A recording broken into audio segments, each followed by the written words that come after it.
CoreShares S&P 500 ETF, which has got to have something to do with the S&P 500 in the USA, but it's traded on the JSE, it's priced in Rands, it's just closed a fundraising process. That's right. And it's going to be traded from the 4th of November, Indeed, right? indeed. But just take us through what that will mean. It sounds like it's a competitor to those DBX Extractor things. Yes, so this is the big daddy of them all. I mean, we all know the S&P 500, and this is it.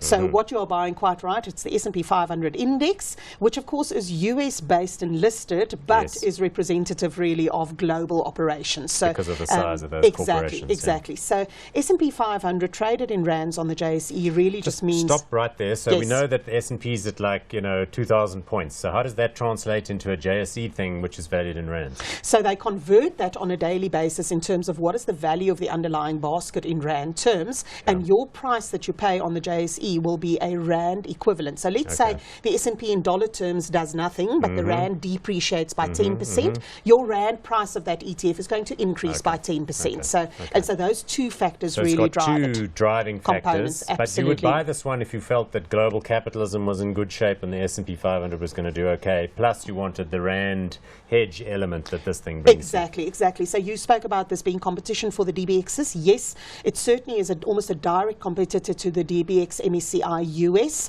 which tracks the 600 largest companies in the US. There's also the DBX World, of which almost 60% is made up of the US. So either of those two, I think this would be a worthy competitor. The S&P 500 one is going to come in at a slightly lower TER, so that's one of the benefits. Yeah, but I see the TERs are around 0.65.